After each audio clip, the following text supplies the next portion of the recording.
Welcome back to the Fast Tap. I want to point your attention to shares of Altria up 3% today on the back of an upgrade at UBS, raised to buy from hold, and also raising price target $1 to $36 from $35. Guys, unlike Walmart, Altria is paying its dividend next year, but it's still one of the best in class as far as yields go. That dividend yields about 5.7%. That 44-cent dividend paid out January 10th. Guys, back to you. Kayla, thanks. Steph, Link, do you guys own Altria?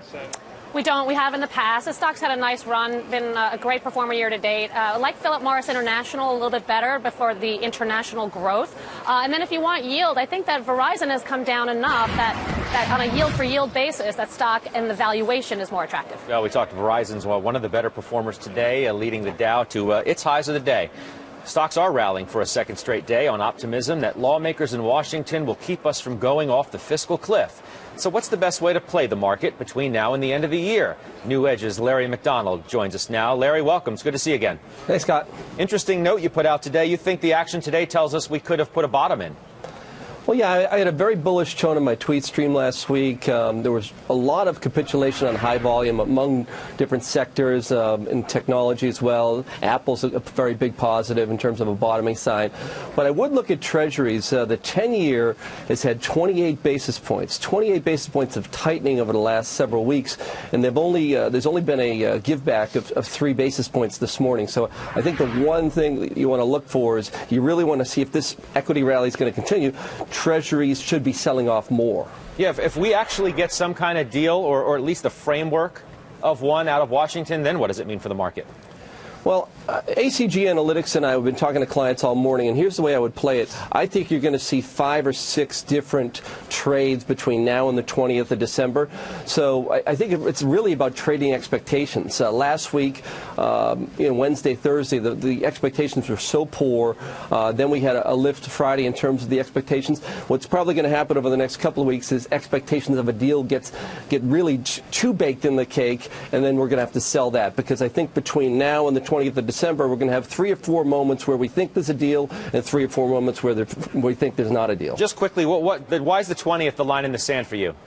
I just think we think in order to get a deal done, the amount of work that's going to take, even to get a kick the can, you're not going to get a grand bargain, but the amount of work that's needed and the amount of days, legislative days that exist, I just don't think you get anything before the 20th of December. All right, Joe? Larry, do you think investors and traders would be right over the next couple of weeks to look at a lot of the global monetary policy initiatives that you're going to have? Obviously, in the U.S., the FOMC is going to have to do something to replace Operation Twist. But you even look over to Japan, you're finally getting the chatter that they're going to get real aggressive in their stimulus efforts and the yen could weaken. Is it now look like it's a globally coordinated effort here and just a race to take that currency as cheap as you possibly can get it? That's what you're seeing, Joe. It's really a Keynesian warfare here across the world. Big government is highly in debt in say 6 of the major top 10 economies. We've got colossal debt, colossal leverage, and they're really trying to lever that up at this point, but the market will fight them. So I think it's about trading the inflection points. The yen's been very, very weak, as you said, and that's a sign that Japan's moving that way. Spain, one thing that's disturbing in Europe in terms of their fiscal cliff, the Spanish 10 years have been massively underperforming Italian 10 years, so that's really a warning sign for another Spain problem the next couple of weeks. Larry, in your note today, you say short the home builders and sell into any strength from that group. You want to reassess that call given the news we got today? Sure. Well, essentially, securitization volumes in, say, autos have been back at 2007 levels, but they still really don't exist for the home sector.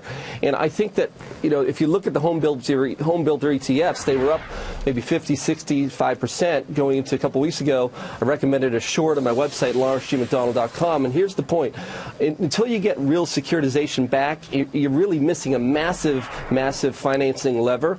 And I think that the posture of the administration, the posture of Deval Patrick up in Massachusetts, Jerry Brown, you're seeing this real anti-capitalist mentality mentality around giving homeowners a piece of the equity back. That's going to hurt the process of securitization getting back to the market. I think 2 weeks ago, maybe a month ago, I think a lot of people thought we could see a revival in 2013 in terms of a GSE bill. I think a lot of that's been pushed out, and that's why I'm real negative on the home builders. Home builders that be selling rallies in the home builders. We've been watching oil, and given the uncertainty and the escalation of the violence over in the Middle East, where would you go with energy here and now? Well, I think my big point is, if you look at Ron Wyden, is going to be in the Senate. He's going to be head of the Senate Natural Resources Committee. For the first time in 20 years, a chairman of that committee is from a state, Oregon, that doesn't have any fossil fuel presence. So he's a real green. He has a big green posture. And I think if that, with the president, that makes me very bullish on biofuels and renewables and wind, and the ecosystem for natural gas, the infrastructure of natural gas throughout the country, building that out. It makes me less positive on really the oil names. Larry, it's good to see you. Thanks so much for coming on. Thanks. Larry McDonald from New Edge for us. Fiscal cliff uncertainty has sent some stocks tumbling recently, but as Washington moves to get a deal done, are there buying opportunities? Guys, I mean, you heard what Larry said. There are buying opportunities, and there are ways to make money on the short side as well. Short side, Judge, I think the VIX, VIX. The VIX is down, but the futures are down twice as much, folks. So those futures that are pricing out to January that I'm looking at, down better than $1 today with the cash down 50 cents, tells you more and more of those folks are believing a deal can be done before the end of the year. What's your cliff trade? My cliff trade is TJX, and I've been adding to that. I think we know about manufacturing stalling in anticipation of what's looming in 2013. The consumer discretionary side, that's where the vulnerability is. But I think, however, you've gotten a significant pullback here from 46 to the low 40s, and TJX is a company that's growing double digits, stealing market share. It's a name I buy. Stephanie Link, you have a pick? Boeing, totally out of favor, has underperformed the S&P year to date by 11%, and it's because of sequestration fears and budget cut fears. This is a company, though, despite these macro pressures, they beat earnings, they beat revenues, they beat margins, they raise guidance, and they raise cash flow as well. So I think that this is a name that the company is going to take aggressive action. They're going to cut costs. If, in fact, you do get a deal that cuts budgets substantially. And if you don't, if you get a little bit more of a benign plan, then I think a lot of this is already priced in. Plus, 50% of the revenues is aerospace, and that market remains very, very strong. Our friend, Kramer was saying this morning he loves Lockheed Martin, right, if you get some kind of a deal? Yes, and I like the defense stocks if you get a deal. The reason I chose Boeing is because the stock has massively underperformed. Put up two charts of Lockheed Martin and Boeing. Excuse me, the stock has massively underperformed not only the market, but its peers, and I just think it's unjustifiable.